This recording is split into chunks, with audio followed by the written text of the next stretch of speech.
রাধে রাধে বন্ধুরা। তো আজকে একটা বিশেষ আপডেট নিয়ে কথা বলবো, যেটা নিয়ে আমিও খুব এক্সাইটেড। তো আপডেটটা হচ্ছে, অনেক দিন পর রানা সরকার এমন একটা কাজ করে দেখিয়েছে, সেটা বললে তো পুরো ব্যাপারটা আপনাদের খুলে বলি।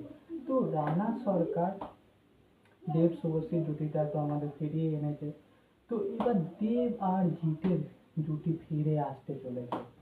মানে মানেটা কি আপনারা এটাই ভাবছেন তো? তো মানেটা হচ্ছে, দেব আর জিৎ একসাথে কাজ করতে চলেছে। তো রানা সরকার আহ, মানে একটা উপন্যাস নিয়ে কাজ করছে, যেখানে কাস্ট করা হচ্ছে দেবদা আর জিৎকে। এবার দুই সুপারস্টার একসাথে কাজ করতে চলেছে। তো এখনো এইটা নিয়ে দেবদার অফিসে ও জিৎদার অফিসে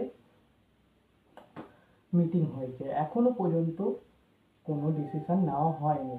তবে আমি বলবো, দুই সুপারস্টার যেন কাজটা করুক। আমি তো খুব এক্সাইটেড দেবদা আর জিৎদাকে একসাথে এই ছবিটায় কাজ করাতেও। তো কাহানিটা হচ্ছে একটা উপন্যাস, শরদিন্দু চট্টোপাধ্যায়ের উপন্যাস নিয়ে কাজ করা হচ্ছে, যেখানে আগে কাজ করেছে, মানে আগে এই বইটা হয়েছিল, সেখানে দুই সুপারস্টার উত্তম কুমার আর সৌমিত্র চট্টোপাধ্যায়কে নিয়ে করা হয়েছিল। তো সেটাই আবার করা হচ্ছে, সেখানে কাস্ট করা হচ্ছে দেব আর জিৎকে। তো নায়িকা হিসেবে কে থাকবে? নায়িকা হিসেবে সব দিয়ে বড় নাম উঠে আসছে হচ্ছে শুভশ্রী গঙ্গোপাধ্যায়।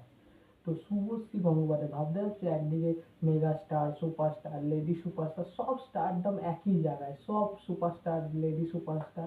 তো এই বইটা যদি আসে, ভাবো কি হবে, পুরো বাম্পার লেগে যাবে, রেকর্ডের পর রেকর্ড। দেব শুভশ্রীর জুটি আর দেবজিতের জুটি দুটো এসেই, দেব শুভশ্রীর জুটিতে ইমোশন, আর দেবজিৎ মানে তো আরো ইমোশন। তো দেখা যাক কতটা কি হয়। আমি তো এটা নিয়ে খুবই এক্সাইটেড বন্ধুরা। এটাই আপডেট, মেন আপডেট ছিল। যদি ভিডিওটা ভালো লাগে এটাকে লাইক এবং শেয়ার করে দেবেন, আর যদি চ্যানেল নতুন হয়ে থাকে চ্যানেলটাকে সাবস্ক্রাইব করে দেবেন। দেখা হচ্ছে নেক্সট ভিডিওতে।